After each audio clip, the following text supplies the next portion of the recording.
Welcome to my podcast, Scientist Free from Religion. This podcast has as proposal, as main idea to talk about a scientific topic but also talk about religion. Different from the common assumption in which science and religion should be separated, here on this podcast we recognize formally that science and religion are not disconnected. Sadly, religion can be a very big threat to science. So on this podcast, the proposal is to talk about it freely, so without fear, without the illusion that they are separate topics. So we are going to cover a possible topic. And most of them will be focused on the connection between religion and science, especially to defend science. That's our goal. Our goal here is to defend science from religion and to help to make science, to spread scientific thinking, especially to defend it against religion. When you picture a quote unquote holy person, Yeah. what exactly comes to mind? Do you picture someone, rolling up their sleeves, wading right into the absolute messiness of the world and actively trying to solve our biggest, most complicated problems? Or, and if you're being entirely honest with yourself here, do you picture someone actively running away from them? Yeah, like someone just sitting on a remote mountaintop somewhere, eyes closed, completely detached from the chaos happening down below. Right, exactly. I mean, it is this massive cultural paradox. We have this deep-seated, almost automatic assumption that virtue requires distance. That to be truly pure, you essentially have to insulate yourself from the dirt of the physical world. And that assumption is exactly what we are going to completely tear apart today. Welcome to the deep dive.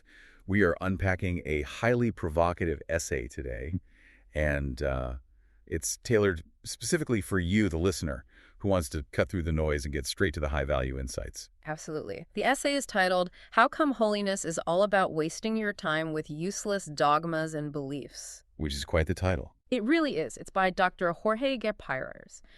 And honestly, his background is what makes this analysis so incredibly penetrating. He holds a Ph.D. in bioinformatics. Right, which is a really crucial detail here, because bioinformatics, for those who might not know, is basically the application of mathematics, statistics, and computer science to biological data. Right. It is the ultimate systems thinking discipline. No, totally. It's all about how systems function. And Dr. Pires, he spent years in academia. He was researching at the University of L'Aquila in Italy, the Technical University of Gdansk, and major institutions in Brazil like USP and Fiocruz.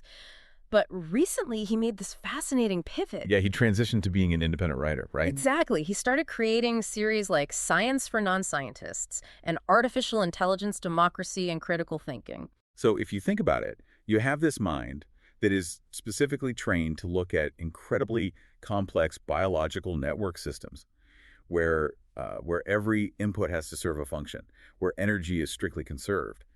And he's taking that exact same analytical lens and turning it onto human philosophy and religion. Yeah, he's basically asking, what is the actual output of our spiritual systems? Right. What are we getting out of this? And we should also mention the context of where this was published. It's from a publication called Scientists Free from Religion.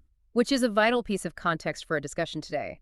Their editorial mission is dedicated to exploring that frontier where science and religion intersect, or I guess more accurately, where they collide. Yeah, where they crash into each other.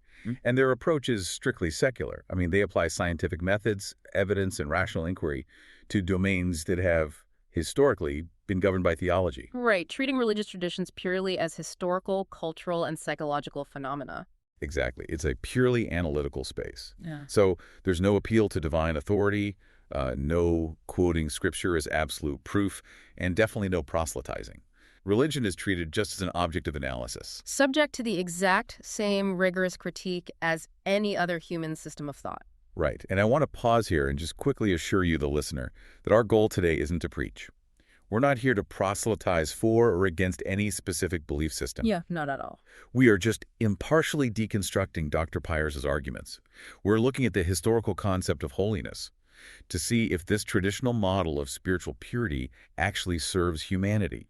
Or, and this is the big question, does it actively hinder our progress? Yeah, we're going to look at the actual mechanisms, the psychological and social machinery that links virtue to ignorance, passivity, and suffering. And then we'll look at a paradigm shift, redefining a virtuous life through the lens of tangible action. So let's jump right into that visual stereotype we opened with, the ascetic on the mountain. Because when you look at the historical record, across multiple traditions, but especially within Western religious history, we are actively taught to admire figures who have renounced the world. Right. The monks taking vows of silence, the hermits living in caves. Yeah, the people who just leave society behind. Dr. Pyers brings in this very sharp observation from Bertrand Russell to illustrate this. It's from Russell's essay, Why I Am Not a Christian. He points out this historical absurdity, where the men who were widely considered the most virtuous were almost always those who retired from the world entirely. Right. Or if they were men of action, they were only considered saints if they fought religious wars, like St. Louis leading the Crusades. And the omission there is the fascinating part. Russell points out that the historical church would never, ever consider a man for sainthood because he, say, reformed the finances of a country. Right, or overhauled the criminal law to make it more just. Yeah. Or improved the judiciary to actually help society. Someone who did all that would never be put on a pedestal as a saint. Because such massive, tangible contributions to human welfare were just regarded as having zero spiritual importance. Okay, let's unpack this for a second, because I want to play devil's advocate. If your house is actively burning down, the hero isn't the person meditating peacefully on the front lawn. Right? Obviously not. It's the person grabbing the hose. Yeah. So why on earth did religious history decide to elevate the meditator over the firefighter? What's fascinating here is the underlying metaphysics of it all. It's not just a casual preference, it's an entire worldview.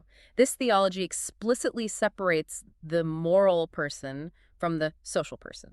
Meaning what exactly? Meaning it frames the physical world, our society, our bodies, our economies, not as a home that we need to improve, but as something dirty, a corrupt waiting room that you are supposed to escape. Wow. So it's that classic mind-body dualism. The physical is bad, the spiritual is good.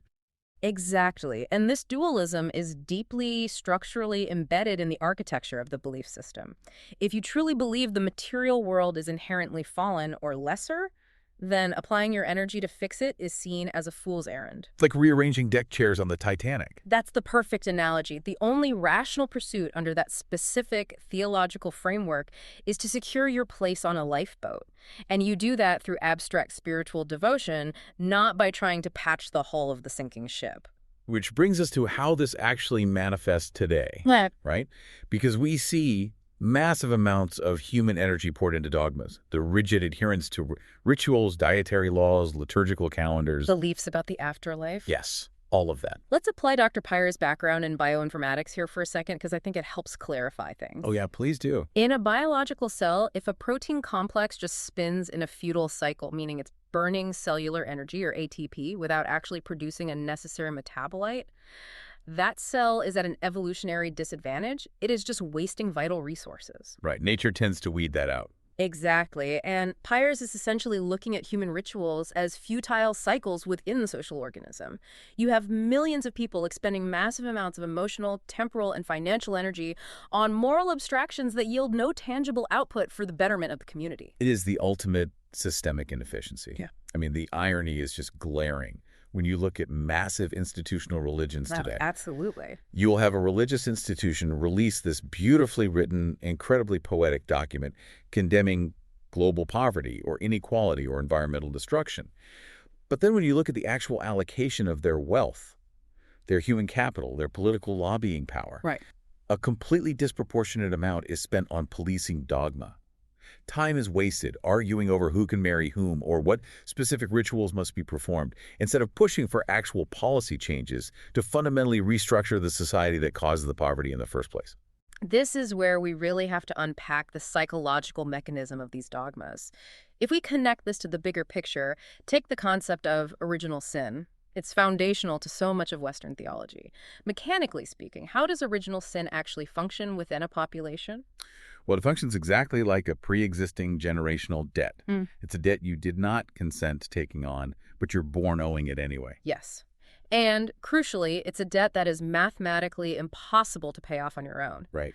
Psychologically, when a person is convinced they're born in a state of terminal deficit, that they are fundamentally broken or inherently guilty, their primary motivation in life becomes debt management. Wow. Debt management. That's a great way to put it. Their energy turns entirely inward. They obsess over their own microscopic behavioral infractions.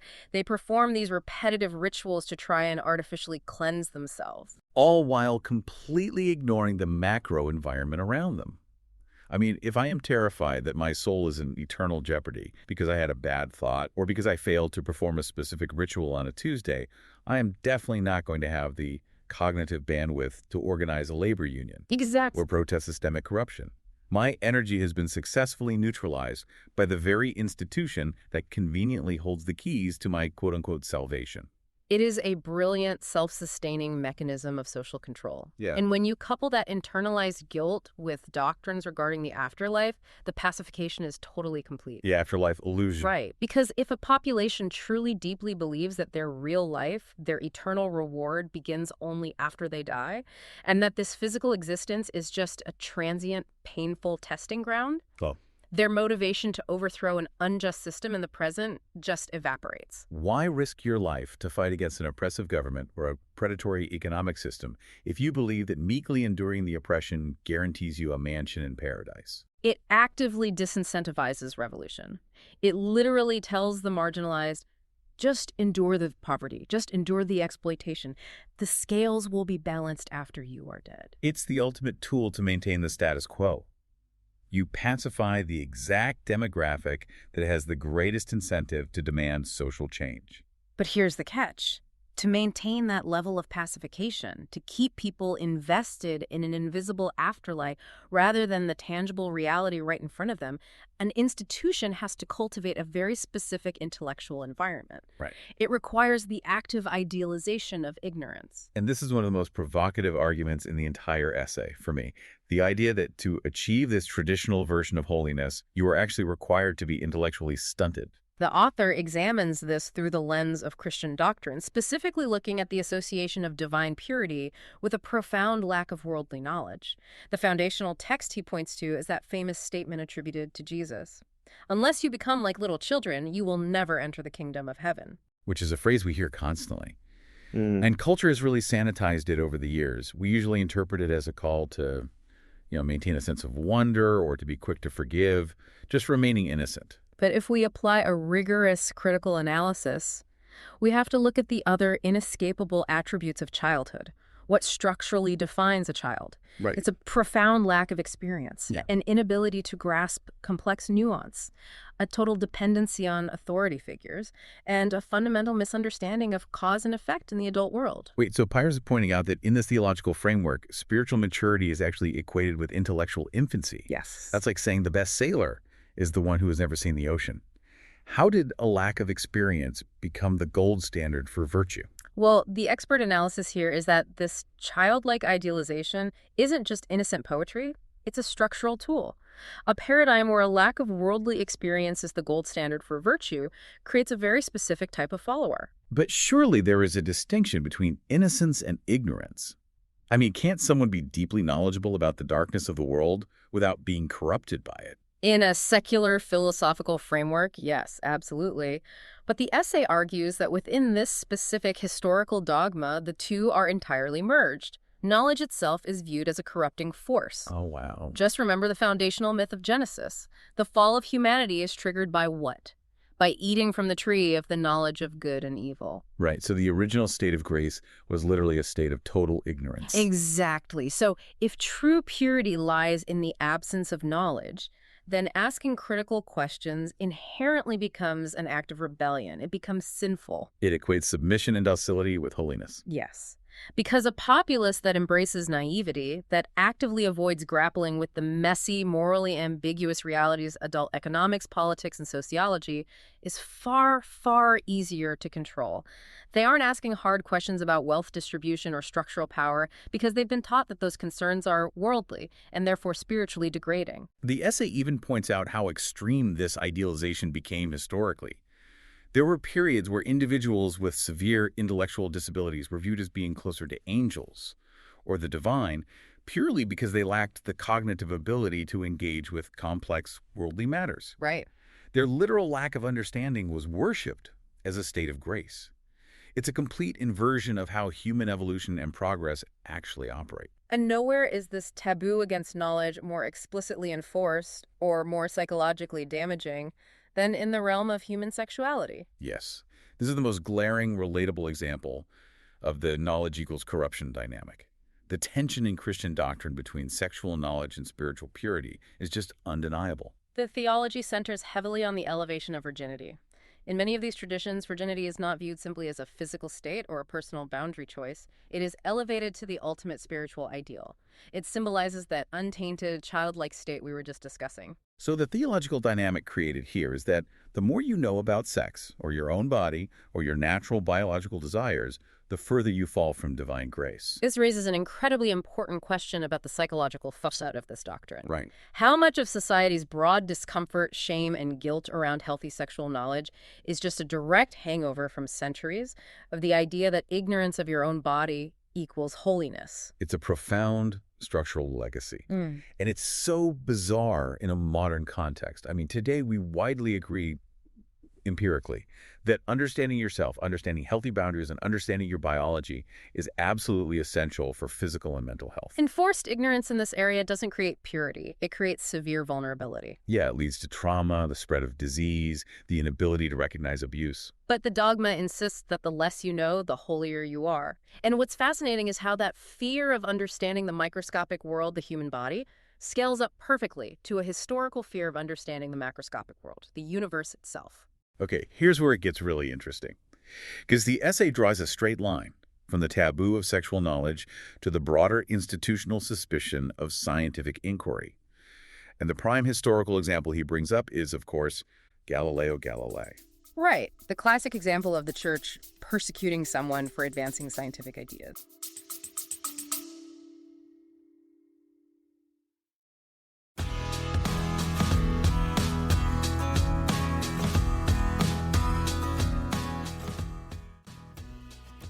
Hey there, thanks for being around.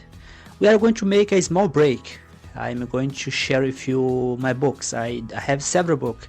So far, all my books about religion, atheism, which have been published a lot, they are in Portuguese, which is my main focus. But if you are interested, you can still buy my books to help me to support my work. I have several books. For example, one book that I'd like to recommend now is AI by Sci-Fi. AI by Sci-Fi is a book that talks about artificial intelligence, which is everyone is talking about artificial intelligence with ChatGPT, all this amazing stuff that they can do. They can talk, they can create video, they can create podcasts. This podcast, for example, there are several episodes that was recorded using artificial intelligence, which is amazing how I can do that. I can even interact as you could see in several episodes.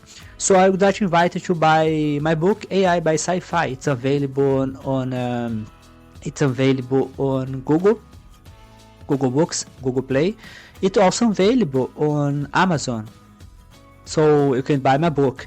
If you are interested in something a little bit more complex, a little bit more technical, I do have as well technical book. For example, I have one book about computational thinking, in which I talk about Kasparov. It's a technical book. Greg Kasparov was the first guy to be beaten by a computer. He has a very nice book about that, how artificial intelligence overturned the difference between human and artificial intelligence. So please buy my book and offer me all the support. You can find all of them on Amazon.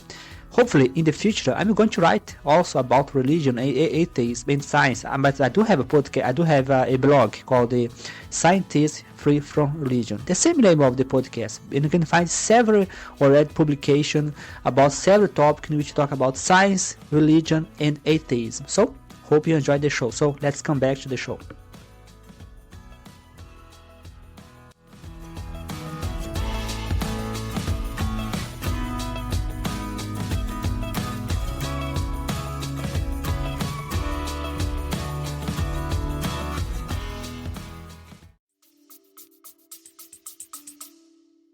We all know the basic story. Galileo builds a telescope, gathers empirical data, proves the Earth revolves around the sun, and the church throws him under house arrest. But Piers digs into the why. It wasn't just a petty disagreement about orbital mechanics. No, not at all. It was an epistemological threat. An existential threat to the very methodology of truth. Exactly. The church didn't just fear the heliocentric model, they feared the scientific method itself. Because if truth is derived from empirical observation, if literally anyone with a telescope and a notebook can observe the moons of Jupiter and deduce the laws of physics, then truth is democratized. And if truth is democratized, the institution loses its monopoly on reality. Up until that point, truth was something handed down from the divine to the pope to the clergy to the illiterate masses. It was strictly revealed from the top down. Right. Galileo introduced a bottom-up methodology. And the incredible fragility of a system built entirely on unquestioned top-down belief is that it cannot withstand the introduction of independent facts. If the dogma is definitively factually wrong about the movement of the planets, what else is it wrong about? Is it wrong about original sin? Is it wrong about the afterlife? Exactly. So the facts themselves must be demonized. Intellectual curiosity becomes a literal crime against God. But, in the 17th century, suppressing astronomical data was an intellectual tragedy. Today, suppressing scientific reality is an existential one. Oh, without a doubt. We live in a world where ignorance literally kills. Whether it's failing to understand virology during a global pandemic or ignoring atmospheric chemistry in the face of climate change, suggesting that knowing more makes you less divine is incredibly dangerous today.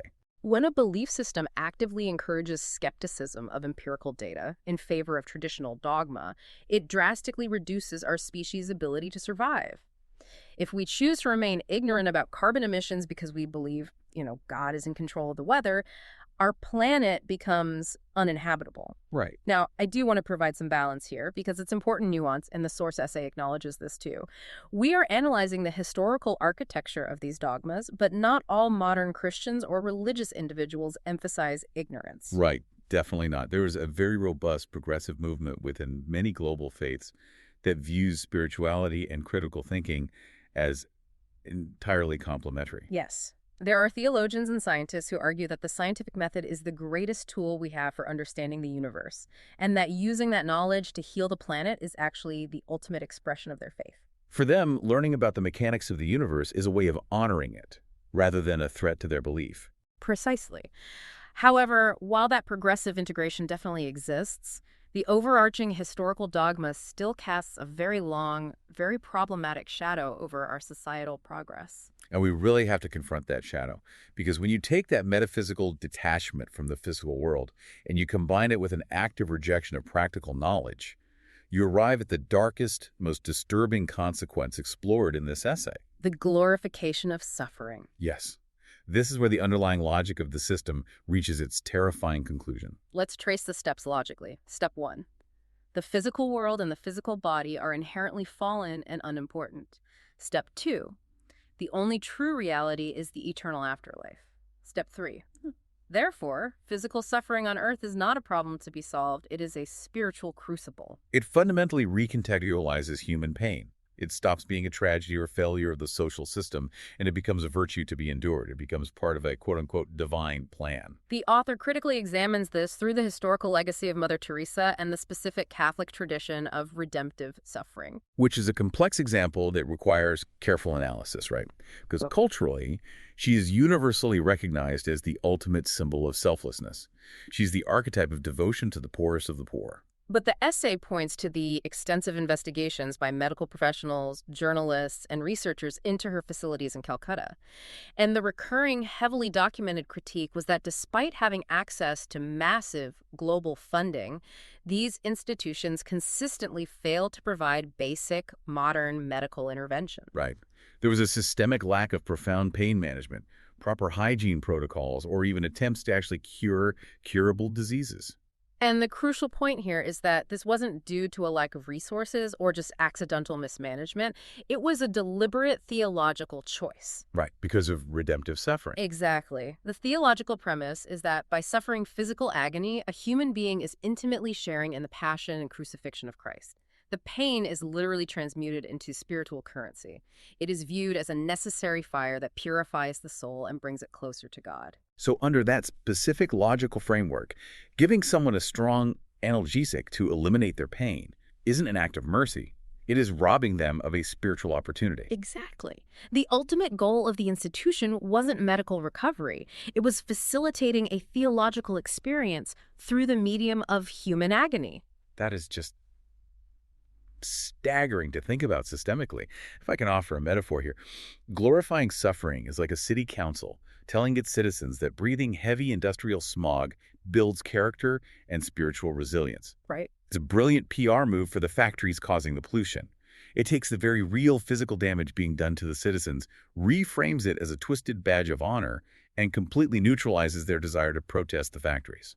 That is a highly accurate structural analogy. It carefully shifts the entire focus away from systemic societal change.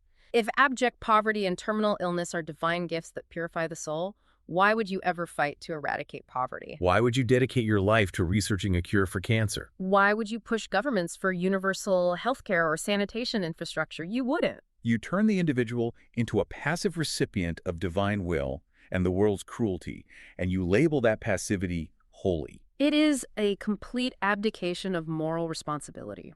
You are essentially giving a theological free pass to massive systemic inequality, political corruption, and institutional failure by slapping a sacred label on the resulting human wreckage. And think about how that erodes moral responsibility today. If a religious leader, or a politician for that matter, only offers thoughts and prayers when a community is devastated by a preventable disaster, but they stay completely silent on the lack of infrastructure or the systemic racism or the environmental destruction that caused the devastation. Right. They're hiding behind the armor of spiritual detachment. They get to perform the aesthetics of holiness while abdicating their responsibility to humanity. And this is the real pivot point of Dr. Pyers's essay. Having thoroughly deconstructed the mechanical failures of this traditional passive view of holiness, he argues for a radical paradigm shift. A new definition. Yes. We need a new, secularly applicable definition of what it means to be holy or virtuous or morally profound. And that definition must be based entirely on tangible action. Redefining holiness entirely around measurable human impact and the alleviation of suffering. The author proposes that the true measure of a virtuous life has absolutely nothing to do with adherence to an abstract belief system or the volume of rituals you perform. So who are the examples? The essay lists a roster of what we might call modern saints to illustrate this active model, right? Yes. He mentions Mahatma Gandhi, Martin Luther King Jr., Nelson Mandela, Malala Yousafzai, and Wangari Maathai. Okay, let's look at what unifies these figures. What makes them the precise antithesis of the isolated ascetic meditating on the mountain? Well, they didn't retreat. Exactly. They looked at the absolute ugliest, most entrenched, most violent flaws of human society, and they waded directly into the center of them. They engaged with the machinery of the world, and they faced extreme visceral consequences for that engagement. They faced the full weight of systemic opposition. Malala fought for the fundamental right of girls to access education, and she was shot in the head by religious extremists who believed her knowledge was a literal threat to their dogma. Wangari Maathai fought to protect the environment and empower women in Kenya, and she faced repeated arrests, beatings, and state-sanctioned violence. MLK and Mandela faced years of imprisonment, state surveillance, and assassination. But they kept going because their moral compass was oriented entirely toward the physical world and the people living in it right now. They proved that living a deeply virtuous, morally profound life does not require spiritual abstraction or the promise of a divine reward. The intrinsic value of human life was sufficient motivation. Which brings us to a fascinating final connection in the essay. Dr. Pyers links this new definition of active, engaged virtue directly to the listeners who value science and rational inquiry. Which is a critical distinction to make, because up until now, we've been contrasting religious detachment with active social engagement. But a critic might argue, wait, doesn't science require immense detachment? Aren't theoretical physicists just sitting in their own version of a monastery thinking about invisible abstractions? It is a very fair challenge. Science inherently operates on highly abstract theories. Quantum mechanics or multidimensional topology are every bit as invisible and counterintuitive as theology. Right. However, the author argues that the distinction lies in the methodology, the intention, and the historical output. The output is the key. Scientific abstraction is a temporary retreat. Exactly. The scientist retreats into the abstraction of the laboratory or the mathematics, not to escape the world, but to gather tools to master it. Right. The abstraction of cellular biology leads directly to the synthesis of vaccines that eradicate polio from the face of the Earth. The abstraction of atmospheric chemistry leads directly to global policy changes that close the ozone hole. The abstraction of silicon engineering gives us the telecommunications networks that connect the globe. The knowledge gained through scientific detachment is always, ultimately, applied back into the physical world to alleviate suffering and improve the baseline of human existence. It is not a denial of reality. It is the deepest possible engagement with reality. But, and the essay is very careful to include this caveat, science must actively avoid building its own version of the monastery. Yeah, the classic ivory tower. Right. Scientists can absolutely become so obsessed with the pure intellectual pursuit of knowledge that they blind themselves to the societal implications of what they are creating. And this is where the concept of the moral responsibility of the intellect becomes paramount. The author brings up Albert Einstein to perfectly illustrate this tension. Yes. Einstein's early work in theoretical physics was arguably some of the most profound abstract thought ever produced by a human mind. He fundamentally altered our understanding of space, time, and mass. But that pure abstraction ultimately provided the theoretical foundation for the atomic bomb. Exactly. If Einstein had operated under the traditional model of detachment, if he had just handed over the equations, retreated to his chalkboard, and said, well, the political world is messy, I only deal in pure math, it would have been a catastrophic moral failure. So what does this all mean? It means he didn't just detach.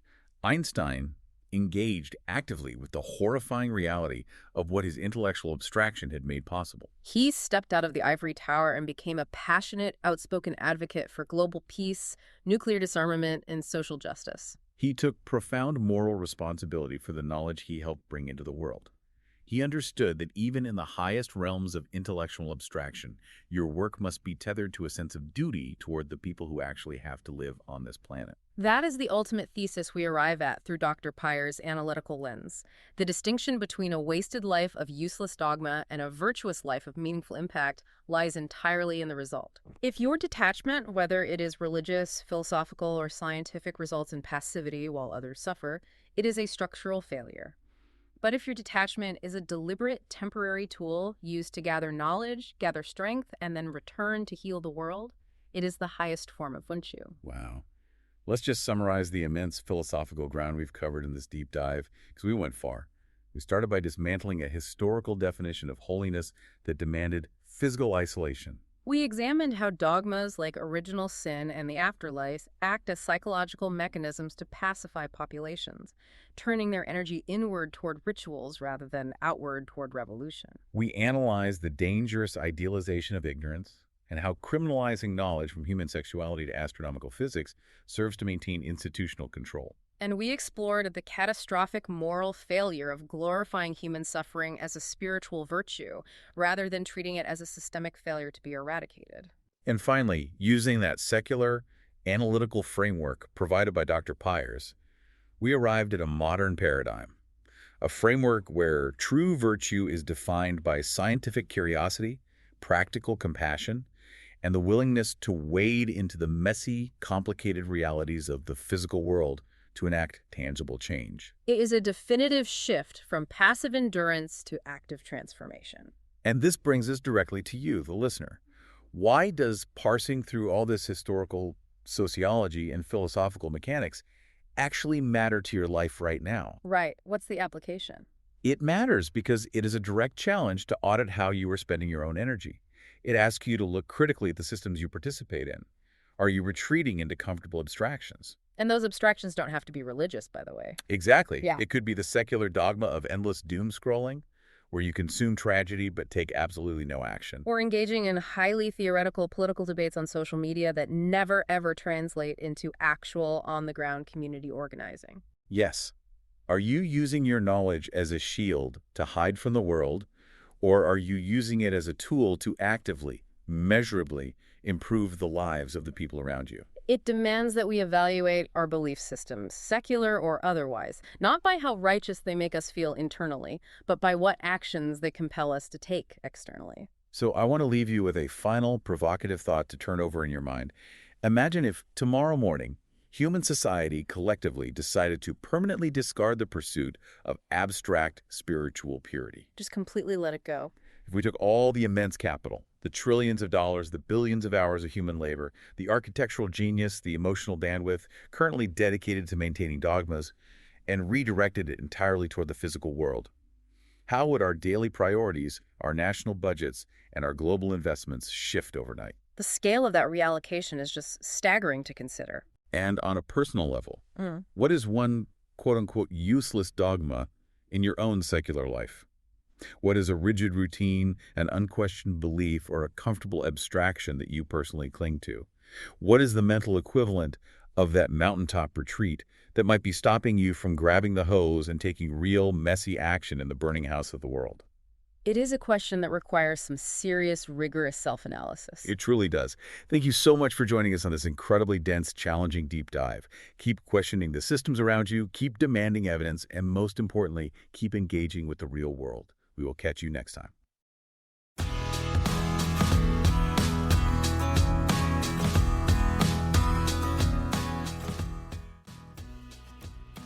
Hey there, you arrived to the end of this episode. You can always check out my YouTube channel and also keep watching because there are 7 episodes, so you just if you enjoyed this one, hopefully you are going to enjoy the next one. I always like to remember that you can support my work by buying my books, even though I still don't have a book about religion, which is the main topic of the podcast. I do have a book about artificial intelligence, and also I have a blog called Scientists Free from Religion on Medium, and there are several blog posts there, and you can enjoy it, you can read it, and you can subscribe to my YouTube channel, you can share it with your friends. So hopefully I can hear from you and hope you had an amazing time. So hope to see you in the next episode.